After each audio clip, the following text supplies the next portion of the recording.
ఒక స్టూడెంట్ ఏం చేస్తాడంటే ఒక మాక్ టెస్ట్ తర్వాత ఇంకొక మాక్ టెస్ట్ తెచ్చుకుంటూ వెళ్తాడు. నెక్స్ట్ ఇంకొక స్టూడెంట్ ఉన్నాడు, తను మాక్ టెస్ట్ తర్వాత మాక్ టెస్ట్ చేసుకుని వెళ్ళట్లేదు, మల్టిపల్ మాక్ టెస్ట్ చేయట్లేదు, ఒకటో రెండో మాక్ టెస్ట్ చేస్తున్నాడు వారానికి, లేదు అంటే నెలకు ఒక 3-4 మాక్ టెస్ట్లు చేస్తున్నాడేమో. కానీ ప్రతి మాక్ టెస్ట్ చేసిన తర్వాత తన టైం తీసుకుంటున్నాడు, అర్థం చేసుకుంటున్నాడు ఎక్కడ తప్పులు చేశాడు, ఎక్కడ సరిదిద్దుకోవాలి, ఎక్కడెక్కడ నేను కాన్సెప్చువల్ గ్యాప్స్ ఏదైతే ఉన్నాయో వాటిని నేను మిస్ చేశాను, ఇంకా నెక్స్ట్ మాక్ టెస్ట్ లో నేను ఆ పర్టికులర్ తప్పులు ఏవైతే నేను ఈ మాక్ టెస్ట్ లో చేసినా నేను రిపీట్ చేయకూడదు. నెక్స్ట్ మాక్ టెస్ట్ లో నేను ఎప్పుడైతే రాస్తానో ఆటోమేటిక్ గా నా కాన్ఫిడెన్స్ ఇంప్రూవ్ అవుతుంది. I won't use it as a comparative tool to compare with other students. Scores కోసం, ర్యాంక్ కోసం చేయట్లేదు మాక్ టెస్ట్ చేయడం మొదలెట్టారు. ఇంకా ఒక మాక్ టెస్ట్ కంప్లీట్ అయిన తర్వాత మళ్ళీ నెక్స్ట్ మాక్ టెస్ట్ వెళ్ళిపోయారు. మాక్ టెస్ట్ చేయడం వల్ల నా ప్రొడక్టివిటీ ఇంప్రూవ్ అయిపోతున్నది, నేను చాలా బిజీగా ఫీల్ అవుతున్నాను, ఎగ్జామ్ కి నేను దగ్గరగా ఫీల్ అవుతున్నాను, నేను బాగా ప్రిపేర్ అవుతున్నారని నాకు ఒక కాన్ఫిడెన్స్ వస్తున్నది అని మీరు అందరూ అనుకుంటున్నారంటే మాత్రం అక్కడే అన్నిటికన్నా పెద్ద తప్పు చేస్తున్నారు.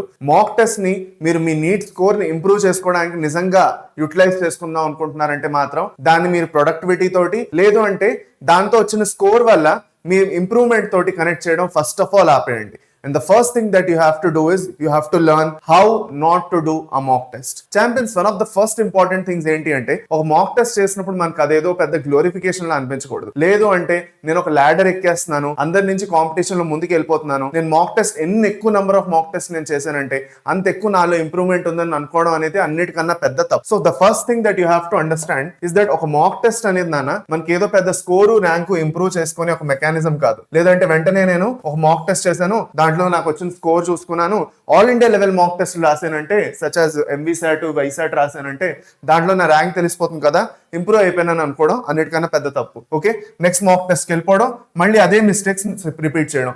మిస్టేక్స్ కరెక్షన్ చేయనప్పుడు మాక్ టెస్ట్ చేయడం ఎందుకు, అసలు దానికి ఎలాంటి యూజ్ ఎలాంటి పర్పజే లేదనమాట, అన్నిటికన్నా ఫస్ట్ పాయింట్. సో అందుకే సేమ్ ప్రాసెస్ ని రిపీట్ చేయకుండా, రిఫ్లెక్షన్ లేకుండా రిపీట్ చేస్తేనే దానికి మాక్ టెస్ట్ ఏదైతే ఉన్నదో ఎలాంటి పర్పస్, ఎలాంటి యూటిలైజేషన్ ఉండదు. That's the first thing. The second thing is mock test దేనికి వాడాలి యాక్చువల్ గాను, how you should use a mock test. Mock test పట్ల మీ అప్రోచ్ ఎట్లా ఉండాలి అది మనం నెక్స్ట్ అర్థం చేసుకోవాలి. So the first thing is, ఇక్కడ ఒక మాక్ టెస్ట్ మీరు తీసుకుంటున్నారంటే దాని నుంచి ఎక్స్ట్రాక్ట్ చేయాల్సింది డేటా, గ్లోరిఫికేషన్ కాదు. ఒక మాక్ టెస్ట్ చేసి మీ గురించి మీరు గ్రేట్ గా ఫీల్ అవడం, లేదు అంటే స్కోర్ చాలా బాగా వచ్చింది నెక్స్ట్ మాక్ టెస్ట్ వెళ్ళిపోదాం అని అనడం కాదు. ప్రతి మాక్ టెస్ట్ మీకు ఒక టీచర్ లా పనిచేస్తుంది, ఒక సెల్ఫ్ టీచర్, ఒక సెల్ఫ్ అనాలిసిస్ టీచింగ్ మెథడ్ లా పనిచేస్తుంది, ఏదైతే మీ పర్సనల్ గైడ్ కూడా అవుతుంది.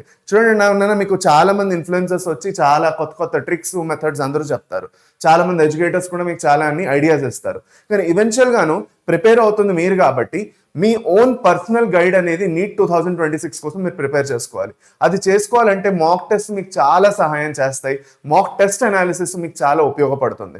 సో అందుకే ఆ డేటా ఏదైతే ఉన్నదో ఒక మాక్ టెస్ట్ చేసిన తర్వాత that will be your personalized data. అది ఎవరో జనరల్ గా మీకు చెప్పేసి ఇచ్చింది ఉండదు, అది మీకు ఎక్కడ నెట్ మొత్తం వెతికినా మీకు ఏ నెట్వర్క్ లో కూడా అక్కడ దొరకదు. ఓకే, సో ఈ డేటా మీకు చాలా యూస్ఫుల్ అవుతుంది, మీరు దాన్ని అనలైజ్ చేయాలి, మీరు చేసిన తప్పుల్ని కరెక్ట్ చేసుకోవాలి, దాని తర్వాతే మీరు నెక్స్ట్ మాక్ టెస్ట్కి వెళ్ళాలి.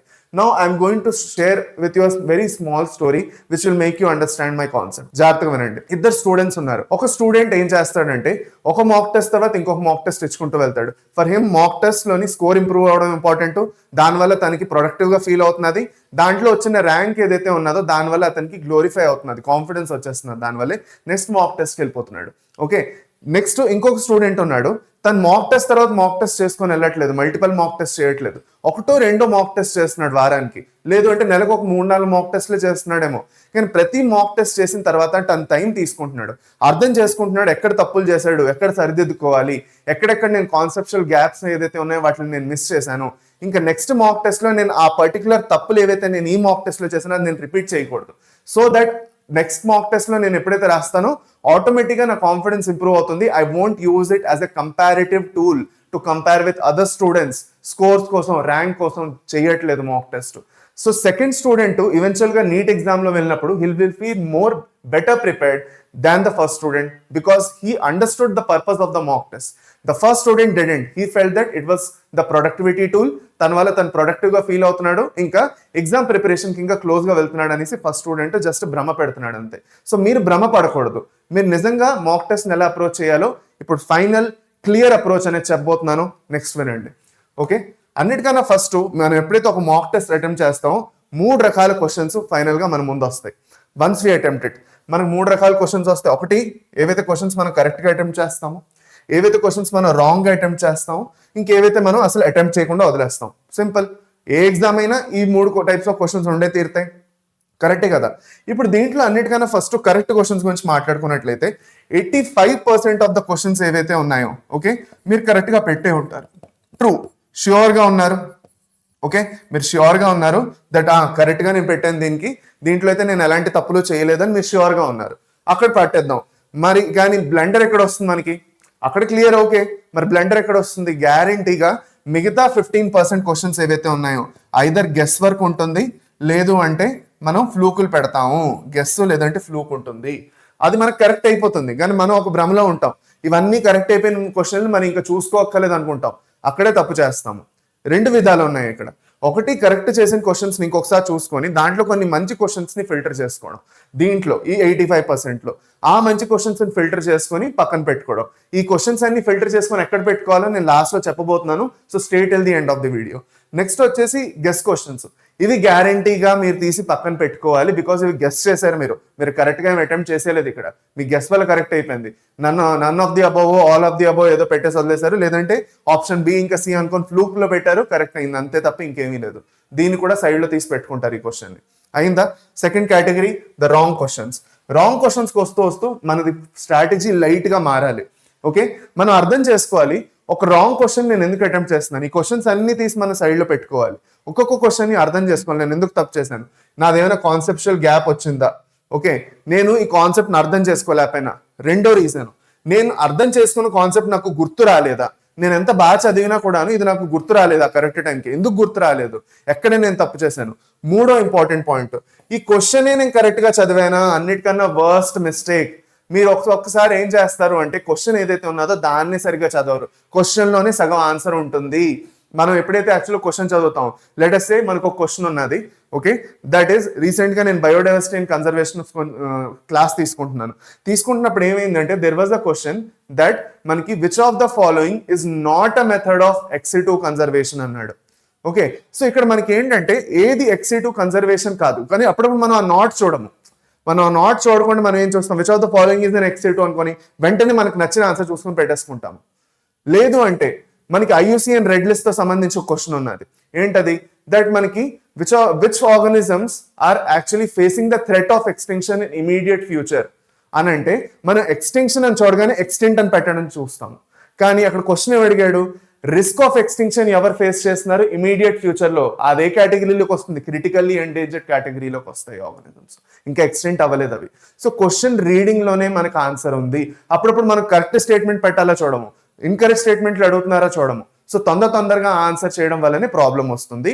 సో ఇదే అన్నిటికన్నా పెద్ద బ్లండరు, ఇది మీరు చేయకూడదు. ఇది ఎందుకు తప్పు అంటే మీకు ఆన్సర్ తెలిసి కూడా మీరు తప్పు పెడుతున్నారు ఇక్కడ. ఇవి రెండు ఇంకా అండర్స్టాండబుల్, మీరు ఇంకా ఇక్కడ నేర్చుకోవాలి, అర్థం చేసుకోవాలి అన్నది. అర్థమైందా? Third important category unattempted questions. ఇప్పుడు అన్అటెంప్టెడ్ క్వశ్చన్స్ ని ఎలా అండర్స్టాండ్ చేసుకోవాలి? Unattempted questions are your best teachers. ఇవే మీకు బెస్ట్ టీచర్స్ అన్నమాట. అన్అటెంప్టెడ్ క్వశ్చన్స్ ఏవైతే ఉన్నాయో these are your best teachers. ఎందుకు నేను చెప్తాను, జాగ్రత్తగా వినండి. ఓకే ఇక్కడ ఈ అన్అటెంప్టెడ్ క్వశ్చన్స్ మీకు చెప్తాయి మీరు ఎక్కడ ఇంకా యాక్చువల్గా వెనక పడుతున్నారు అన్నది, మీ వీక్ ఏరియాస్ ని ఎక్స్పోజ్ చేస్తాయి అవి. ఓకే మీరు ఎక్కడెక్కడ యాక్చువల్గా ఇంకా బాగా ఇంప్రూవ్ అవ్వాలి, ఇంకా బాగా కాన్సెప్ట్ చదువుకోవాలో చెప్తాయి. ఓకే ఎక్కడ మీరు కన్ఫ్యూజ్ అవుతున్నారో ఓకే దాని గురించి మీకు ఒక ఐడియా ఇస్తాయి అనమాట. లాస్ట్ లో వచ్చేసి ఏ టాపిక్స్ ని మీరు ఇంకా ప్రయారిటైజ్ చేసుకోవడం మొదలెట్టాలి. ఓకే వెయిటేజ్ పరంగా కూడా చూసుకున్నా నేను ఒక్కొక్క చాప్టర్ కి ఈక్వల్ వెయిటేజ్ ఇవ్వకూడదు. లివింగ్ వరల్డ్ కి ఎంతైతే ఇంపార్టెన్స్ ఇస్తున్నానో అంతే ఇంపార్టెన్స్ మాలిక్యులర్ బయాలజీకి ఇచ్చానంటే అవుతుందా? అవ్వదు. లివింగ్ వరల్డ్ నుంచి నాకు ఒకటే క్వశ్చన్ వస్తున్నది, మాలిక్యులర్ బయాలజీ నుంచి నాకు ఎన్ని వస్తున్నాయి? 6 to 7 క్వశ్చన్స్ వస్తున్నాయి. సో అలాంటప్పుడు నేను వెయిటేజ్ కూడా ఇంపార్టెన్స్ ఇస్తూ ఏ క్వశ్చన్స్ లో నేను వెనక పడుతున్నానో, ఏ టాపిక్స్ నేను ప్రయారిటైజ్ చేసుకుంటే మాత్రం నెక్స్ట్ మాక్ టెస్ట్ లో వచ్చేసి ఈ మిస్టేక్స్ నేను రిపీట్ చేయనో చూసుకోవాలి. ఇప్పుడు ఇవన్నీ మీరు ఏం చేశారు, ఏవేవైతే నేను అంతా చెప్పానో ఇవన్నీ మీ మైండ్లోకి ఎక్కింది, అర్థం చేసుకున్నారు. కానీ అర్థం చేసుకుంటే సరిపోదు, you have to note it down and for that you have to make a mistake notebook. అది మనం నెక్స్ట్ చేసుకున్న మోస్ట్ ఇంపార్టెంట్ టూల్.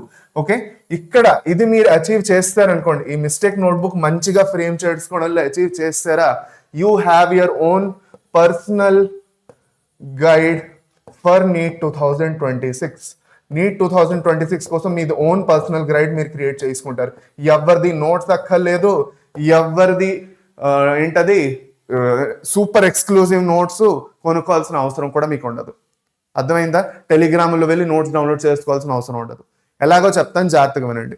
చూడండి, ఎప్పుడైతే మనం మిస్టేక్ నోట్బుక్ పెట్టుకుంటాం, మనం చేసిన తప్పు ఏంటంటే మన అందరం మిస్టేక్ నోట్బుక్ ఒకటి ప్రిపేర్ చేసే ఉంటాం, అందరం చేసే ఉంటాం పెట్టుకోవడానికి. అందులో ఏం చేస్తాం, మనం రాసుకుంటూ పోతాం నోట్బుక్ లాగా. రాంగ్. అదొక పెద్ద బుక్ మీరు ఏదో ఎవరికోసం పబ్లిష్ చేయడానికి ఇవ్వట్లేదు, ఎవరో పబ్లిషర్కి ఇచ్చి పబ్లిష్ చేయించట్లేదు, అది మీకోసం చేసుకుంటున్నారు. మీరు ఆ బుక్ని ఎప్పుడు ఓపెన్ చేస్తారు, ఎప్పుడైతే అది చిన్నగా ఉంటుందో, ఎప్పుడైతే అది చాలా కన్సైజ్గా ఉంటుందో. అనవసరమైన పాయింట్లు నింపకండి దాంట్లోని. ఎప్పుడు ఏ క్వశ్చన్ ఎందుకు తప్పు చేశారు, దాని కరెక్ట్ ఆన్సర్ ఏమిటి, దట్స్ ఇట్. అంతే, క్లియర్. క్వశ్చన్ ఏంటి, దాని కరెక్ట్ ఆన్సర్ ఏమిటి, ఎందుకు తప్పు చేశారు, బికాస్ ఐ కుడెంట్ రిమెంబర్, అది అర్థం చేసుకున్నారంటే ఆ నోట్బుక్లోని చాలు, ఇంకేం అక్కర్లేదు. ఈ నోట్బుక్లో అన్నీ రావాలి, ఇవన్నీ కేటగిరీస్ రావాలి. ఈ కాన్సెప్చువల్ గాను మీరు ఏవైతే కరెక్ట్ ఆన్సర్స్ చేశారో దాంట్లో ఇంపార్టెంట్ క్వశ్చన్స్ ఏవైతే మీకు అనిపించిందో, ఈ క్వశ్చన్ చాలా బాగుందబ్బా, ఓకే, మీకు అనిపిస్తుందా లేదా, ఈ క్వశ్చన్ చాలా బాగుంది, ఇలాంటి క్వశ్చన్ నీటిలో వస్తుందా నాకు ఎందుకు అనిపిస్తున్నది, ఇది ఒక లాంగ్ క్వశ్చన్, లెందీ క్వశ్చన్, ఇలాంటి క్వశ్చన్లు ఎక్కువగా అడుగుతారు. రెండోది, గెస్ వర్క్ చేశారా, గ్యారంటీగా ఉండాలి. రాంగ్ క్వశ్చన్స్ అన్ని ఉండాలి, అన్అటెంప్టెడ్ క్వశ్చన్స్ గ్యారంటీగా ఉండాలి. ఓకే, ఇవన్నీ క్వశ్చన్స్ ఆ మిస్టేక్ నోట్బుక్లో మీరు పెట్టుకోవాలి. సో దీనివల్ల ఏమవుతుంది, దీనివల్ల మీరు అది షార్ట్గా, పర్సనల్గా, ఇంకా రివైజబుల్గా పెట్టుకుంటారు. అన్నిటికన్నా మోస్ట్ ఇంపార్టెంట్ థింగ్, రివిజన్ చేసేటట్టు ఉండాలి అది. అప్పుడు అది రివిజన్ చేసేటట్టు ఉంటే అదొక్కసారి చూసుకుంటే చాలు, అన్ని కాన్సెప్ట్స్ రివైజ్ అయిపోతాయి మీకు. ఓకేనా? సో దీనివల్ల మీరు నంబర్ ఆఫ్ మాక్ టెస్ట్ చాలా తక్కువ చేసినా పర్వాలేదు, వారానికి ఒక్క మాక్ టెస్ట్ చేసినా పర్వాలేదు, నెలకి 3-4 చేసినా పర్వాలేదు, కానీ చేసిన మాక్ టెస్ట్కి టైం ఇవ్వడం చాలా చాలా ఇంపార్టెంట్. సో ఏం చేయాలి సార్, ప్రతిసారి నేను మాక్ టెస్ట్ కంప్లీట్ చేసిన తర్వాత ఏం చేయాలి? మాక్ టెస్ట్ రాసారా, మధ్యాహ్నం 2 నుంచి 5 వరకు రాసి ఉంటారు, లేదంటే మార్నింగ్ రాసి ఉంటారు. మాక్ టెస్ట్ రాసిన వెంటనే దాన్ని అనాలిసిస్ చేయకండి, ఒక గంట సేపు బ్రేక్ తీసుకోండి, వెళ్ళండి, రిలాక్స్ అవ్వండి, ఫుడ్ తినండి, లేదంటే కొంచెం పాటలు వినండి, ఏదో ఒకటి చేసి మీరు రిలాక్స్ అవ్వండి. Don't think about mock test at that time. Once you're relaxed, come back, కూర్చోండి, కూర్చొని 2 గంటలు గట్టిగా ఆ మాక్ టెస్ట్ని అనలైజ్ చేయండి.